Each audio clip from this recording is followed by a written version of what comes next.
Hello बच्चों, कैसे हो आप सब। और जैसा कि आपको पता है, मेरा नाम विकास है और अपने इस चैनल पे मैं 10th क्लास के बच्चों के लिए साइंस की वीडियोस लेकर आता रहता हूं। तो आजकल जब मैं बच्चों की साइंस की क्लास ले रहा हूं तो देख रहा हूं मेटल एंड नॉन मेटल के अंदर जो अकरेंस ऑफ मेटल से पहले वाला पार्ट है, बच्चों ने इस पार्ट को बहुत बढ़िया से प्रिपेयर किया हुआ है। लेकिन metal and non metal chapter के अंदर ही जो करोजन के बाद वाला पार्ट है, जिसके अंदर गैल्वेनाइजेशन, एलॉय, ब्रास, ब्रॉन्ज वगैरह वाला जो पार्ट है, ये बच्चों ने बहुत बढ़िया से नहीं प्रिपेयर किया हुआ है। क्योंकि उनको ऐसा लग रहा है कि मेटल एंड नॉन मेटल के अंदर जो करोजन के बाद वाला पार्ट है उससे पेपर में क्वेश्चंस नहीं आएंगे, ये वाला जो पार्ट है वो डिलीटेड है। बट ऐसा नहीं है, तो इस वाले पार्ट को भी प्रिपेयर करना बहुत जरूरी है। इस कारण से मैं ट्राई करूंगा इस वीडियो के अंदर जो मेटल एंड नॉन मेटल के अंदर जो करोजन के बाद वाला पार्ट है वो सारा का सारा चीज मैं इस वाले वीडियो में ही कवर करा दूं। तो आप स्टार्टिंग से लेकर एंड तक बने रहें ताकि साइंस का जो भी पेपर हुआ आपका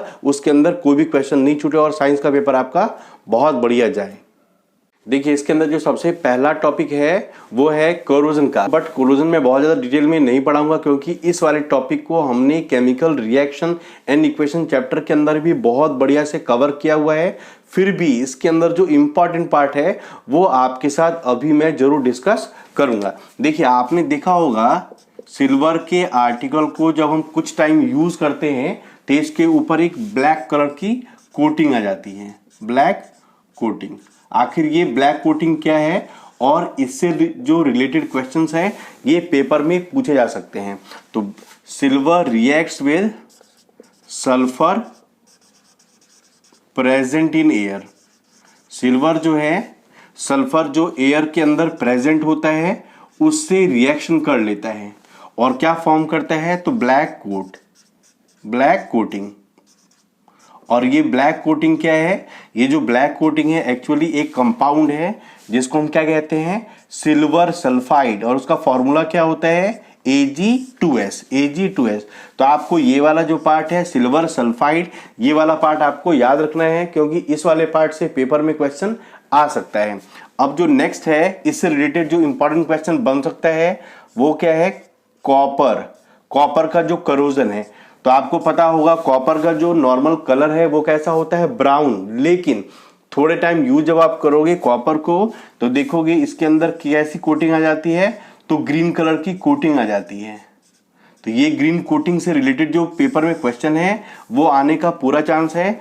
और कॉपर क्या करता है, मॉइस्ट CO2 के साथ रिएक्शन कर लेता है और एक कंपाउंड फॉर्म करता है जिसको हम क्या कहते हैं, कॉपर कार्बोनेट, CuCO3।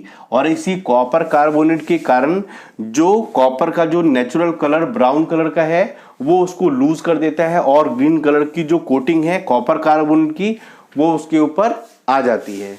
आपके पेपर में जो है इसके बाद जो क्वेश्चन आ सकता है वो रस्ट से रिलेटेड आ सकता है। देखिए, आपको भी पता होगा जब आयरन को हम लंबे टाइम तक मॉइस्ट एयर के अंदर रखते हैं तो उसके ऊपर एक ब्राउन कलर की कोटिंग आ जाती है जिसको हम क्या कहते हैं, रस्ट। क्या कहते हैं, रस्ट। अब देखिए, रस्ट का जो फॉर्मूला होता है वो क्या होता है, Fe2O3.XH2O। ये क्या है, रस्ट का फॉर्मूला। रस्ट के फॉर्मूले के हेल्प से ही जो है ना आप चाहो तो रिएक्टेंट लिख सकते हो। देखिए, यहां पर आप 2 लगा दो, जैसे जैसे मैं कर रहा हूं वैसे वैसे आप करना, आपको जो रिएक्टेंट साइड है वो इजीली आ जाएगा। जैसे 2 2 जा क्या होता है, 4, तो आप यहां लिख लो 4Fe प्लस ऑक्सीजन का प्रेजेंट होता है तो क्या हो जाएगा, 3 2 जा 6, तो 6 करने के लिए यहां पर आप ऐसे 3O2 कर दो। ये क्या है, प्रेजेंस ऑफ एयर या फिर ऑक्सीजन। नेक्स्ट हमारा क्या होता है, प्रेजेंस ऑफ मॉइस्चर, तो 2XH2O। ये क्या है, तो प्रेजेंस ऑफ एयर और मॉइस्चर।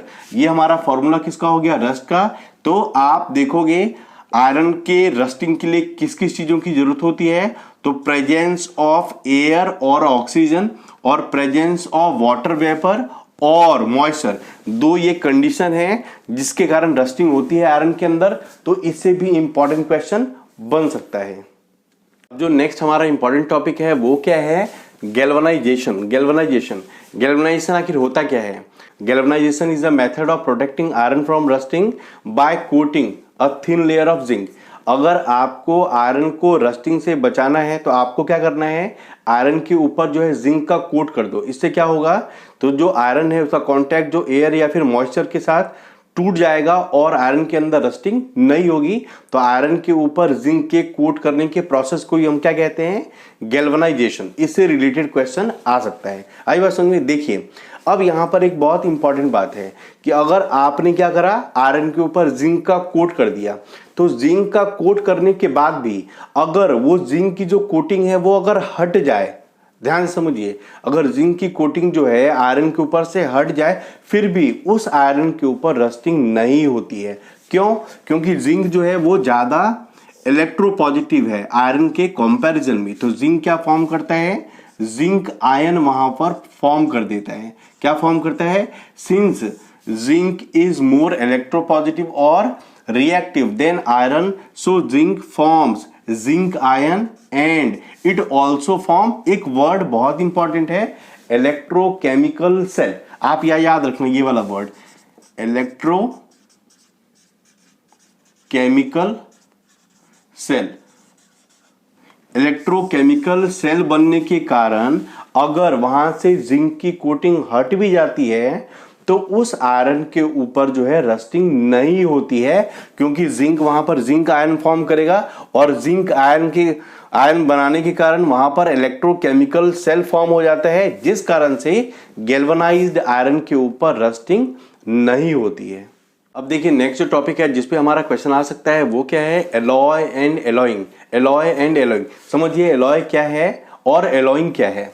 एलॉय क्या है, alloy is a mixture of, alloy क्या है, alloy is a mixture of two or more metals. Alloy ऐसा मिक्सचर है जिसके अंदर दो या उससे ज्यादा मेटल्स होते हैं, या फिर metal and a non metal, metal and a non metal.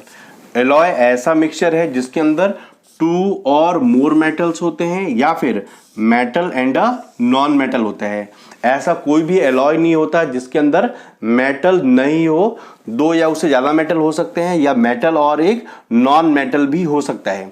यहां देखिए ये ब्रास, ब्रॉन्ज और जो सोल्डर है ये इंपॉर्टेंट एलॉय हैं। ये मैंने 3 इसलिए यहां पर लिख दिया है क्योंकि आपको याद कर लेना है और इससे रिलेटेड क्वेश्चन जो है आपके पेपर में पूछा जा सकता है। तो इसका कॉम्पोजिशन क्या है, ब्रास के अंदर क्या होता है 80% कॉपर 20% जिंक, ब्रॉन्ज के अंदर क्या होता है 90% कॉपर और 10% टिन, और वैसे ही एक नेक्स्ट जो एलॉय है सोल्डर, इसके अंदर क्या होता है 50% लेड और 50% tin, 50% lead and 50% tin.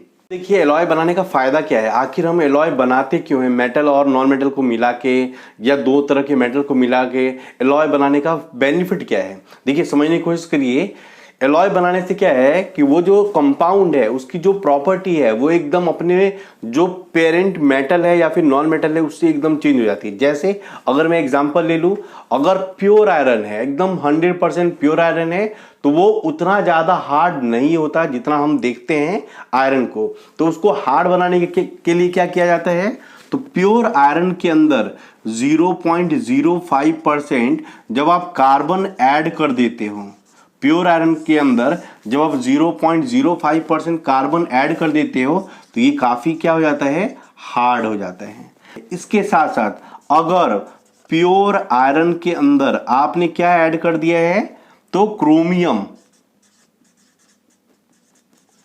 Plus निकल, तो क्या बन जाएगा, स्टेनलेस स्टील। स्टेनलेस स्टील, इसके बारे में तो आपको पता है ही। स्टील, देखिए प्योर आयरन के अंदर जो है रस्टिंग हो सकती है, लेकिन स्टेनलेस स्टील के अंदर कोई भी रस्टिंग नहीं होती है। अब आपको एक इंपॉर्टेंट बात मैं बताता हूं, देखिए ये दो जो एलॉय हैं ब्रास और ब्रॉन्ज, ये क्या है, ये बैड कंडक्टर ऑफ इलेक्ट्रिसिटी होते हैं। क्या होते हैं ये, बैड कंडक्टर ऑफ इलेक्ट्रिसिटी, जो अपने पेरेंट मेटल की प्रॉपर्टी से एकदम अपोजिट है। कैसे? अगर आप देखेंगे ना इंडिविजुअली, जो कॉपर जिंक या कॉपर टिन, ये individually good conductor of electricity होते हैं, लेकिन इनको मिला के जो इनका एलॉय बनता है ब्रास और ब्रॉन्ज, ये क्या होते हैं? Poor conductor of electricity. एकदम प्रॉपर्टी क्या हो गई? चेंज हो गई। इसके अलावा जो ये नीचे मैंने लिखा हुआ है सोल्डर, इसकी भी प्रॉपर्टी एकदम अलग हो जाती है। कैसे? तो आप देखेंगे क्या, जो लेड है या फिर जो टिन है, इंडिविजुअली इनका मेल्टिंग पॉइंट बहुत ज्यादा होता है, लेकिन इन दोनों को मिलाने के बाद जो हमारा नया एलॉय बन रहा है सोल्डर, इसका मेल्टिंग पॉइंट एकदम कम होता है। इसलिए इलेक्ट्रिकल वेल्डिंग के अंदर हम ये सोल्डर यूज करते हैं। आई बात समझ में? एक और टॉपिक है जिससे आपका क्वेश्चन आ सकता है, वो क्या है? एमलगम। एमलगम। एमलगम क्या चीज है? तो कुछ भी नहीं है। एमलगम क्या है? एक एलॉय ही होता है। एमलगम क्या है? एक एलॉय ही होता है। तो हम एमलगम क्यों बोलते हैं? अगर कोई भी ऐसा एलॉय जिसके अंदर one of the component is